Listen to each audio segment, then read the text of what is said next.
Hello, welcome back to the reading of The Poem of the Man God, written by Maria Valtorta, Volume 1, Chapter 17, The Disobedience of Eve and the Obedience of Mary. 5th March, 1944. Jesus says, "Do we not read in Genesis that God made man, the overlord of everything on the earth? That is, everything except God and his angelical ministers? Do we not read that he made the woman the companion of man in his joy and his domination over all living beings? Do we not read that they were allowed to eat of everything with the exception of the tree of the knowledge of good and evil? Why? What is the meaning of the words, that he might rule? And what is the meaning of the tree of the knowledge of good and evil? Have you ever asked these questions, you man, who ask so many useless ones and never ask your soul about heavenly truths? Your soul would tell you if it were alive, because a soul in grace is held like a flower in the hands of your angel, and like a flower it is kissed by the sun and sprinkled with dew by the Holy Spirit, who warms and illuminates it, sprays and decorates it with heavenly lights. How many truths your soul would tell you, if you only knew how to converse with it. If you loved your soul, that makes you like God, who is a spirit, as your soul is a spirit. What a great friend you would have if you loved your soul instead of hating it to the extent of killing it. What a great and sublime friend with whom you could talk of celestial matters. Since you men are so eager to talk, and you ruin one another with friendships which, if they are not unworthy ones, as sometimes they are almost always useless, and they turn into a vain and damaging tumult of worldly words. Did I not say, if anyone loves me, he will keep my word, and my Father will love him, and we shall come to him and make our home with him? The soul in grace possesses love, and by possessing love, it possesses God. That is the Father who preserves it, the Son who teaches it, the Spirit who illuminates it. It therefore possesses knowledge, science, wisdom, light. Consider therefore what sublime conversations your soul could hold with you. Such conversations filled the silence of prisons, the silence of cells, the silence of hermitages, the silence of the rooms of holy sick people. Such conversations were the consolation of prisoners awaiting martyrdom, of cloistered monks and nuns searching for the truth, of hermits longing for an advanced knowledge of God, of sick people in bearing, nay, in loving their crosses. If you knew how to question your soul, you would be told that the true extensive meaning, so comprehensive as creation itself, of the words, that he might rule, is this: that man might dominate everything, that is his three states, the lower state, the animal one, the middle state, the moral one, the superior state, the spiritual one. And all three of them are to be directed to one sole aim: to possess God, to possess him by deserving him through a strict control which subdues all the power of one's ego and conveys it to one only purpose: to deserve to possess God. Your soul will tell you that God had forbidden the knowledge of good and evil because he had already granted good to his creatures gratuitously, and he did not want you to know evil because it is a sweet fruit to taste. But once its juice becomes part of your blood, it causes a fever that kills you and produces a parching thirst, so that the more one drinks of that false juice, the more thirsty one becomes. You may object, and why did he put it there? Because evil is a force that originated by itself, like certain monstrous diseases in the most wholesome body. Lucifer was an angel, the most beautiful of all the angels, a perfect spirit, inferior only to God, and yet in his bright essence a vapor of pride arose, and he did not scatter it.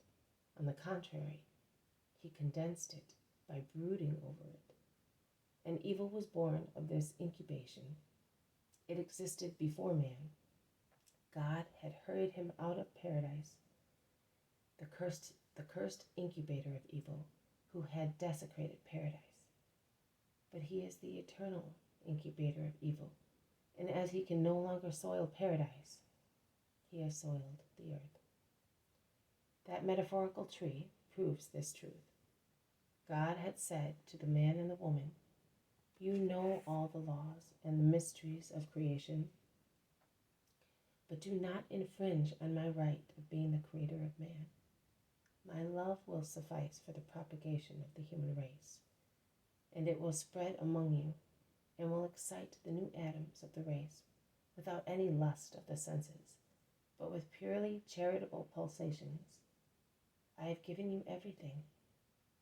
I am only keeping for myself this mystery of the formation of man." Satan wanted to deprive man of this intellectual virginity, and with his venomous tongue, he blandished and caressed Eve's limbs and eyes, exciting reflections and a perspicacity which they did not have before, because malice had not yet intoxicated them. She saw. In seeing, she wanted to try. Her flesh was aroused. Oh, if she had called to God, if she had hurried to him, saying, "Father, the serpent has caressed me and I am upset." The Father would have purified and healed her with his breath, which could have infused new innocence into her as it had infused life. And it would have made her forget the snake's poison. Nay, it would have engendered in her a disgust for the serpent, as it happens in those who bear an instinctive dislike for diseases of which they have just been cured. But Eve does not go to the Father. Eve goes back to the serpent. The sensation is a sweet one for her. Seeing that the fruit of the tree was good to eat and pleasing and agreeable to the eye, she took it and ate it.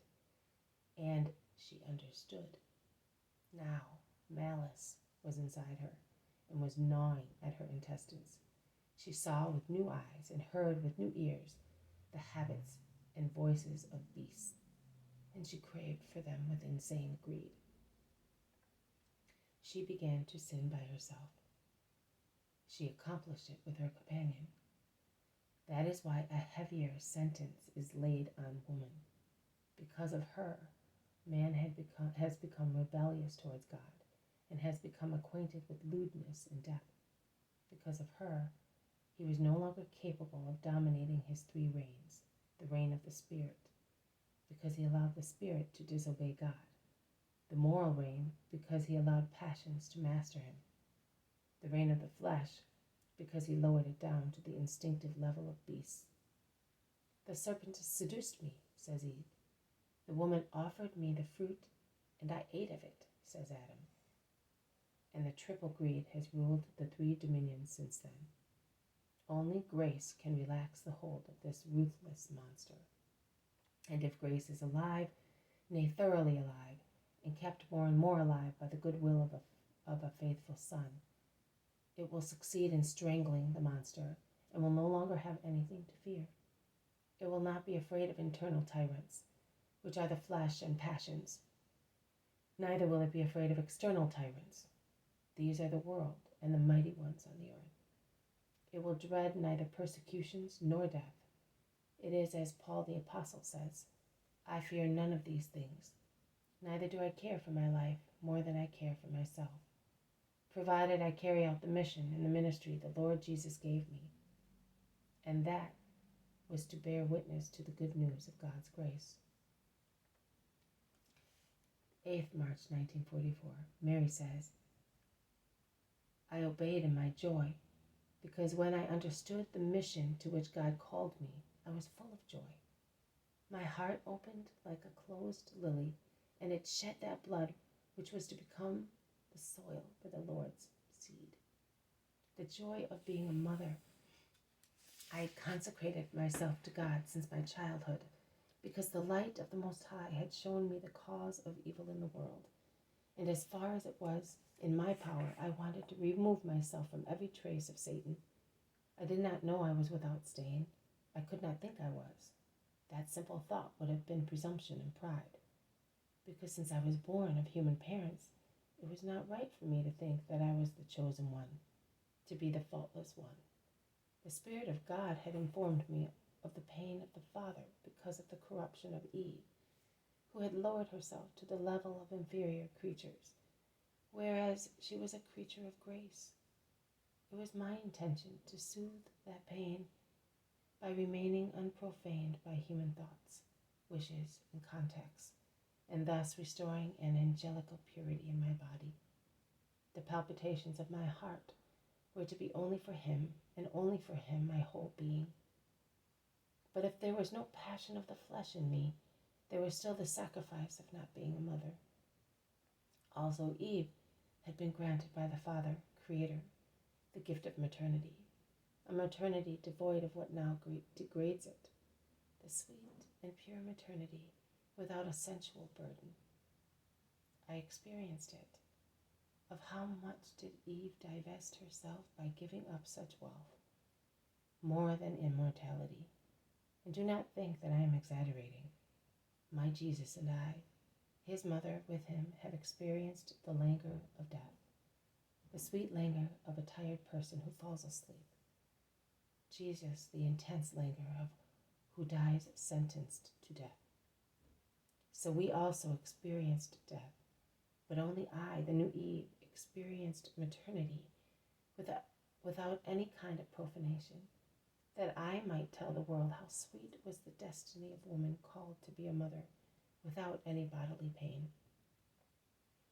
And the desire of such pure maternity was possible and actually existed in the Virgin wholly devoted to God, because that maternity is the glory of woman. If you consider in what high esteem the Israelites held a mother, you will realize even more what sacrifice I have made when I consecrated myself to virginity. Now the eternal good Father granted me, his servant, this gift, without divesting me of the purity I had clothed myself in, to be a flower on his throne. And I rejoiced with the double joy of being the mother of a man and the mother of God. The joy of being the woman by means of whom peace was reestablished between heaven and earth. Oh, what a joy to have desired this peace for the sake of God and of men, and to know that it was coming to the world through me, the poor handmaid of the Almighty. What a joy to say, men, do not cry any longer. I have in me the secret that will make you happy.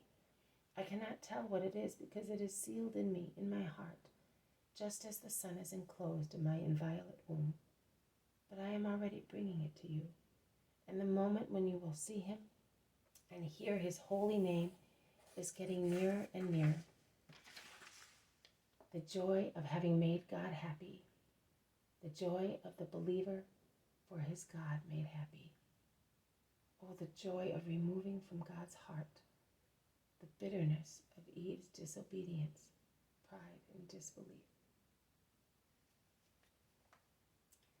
This has been a reading from The Poem of the Man God, written by Maria Valtorta, Volume 1, Chapter 17, Part 1, The Disobedience of Eve and the Obedience of Mary.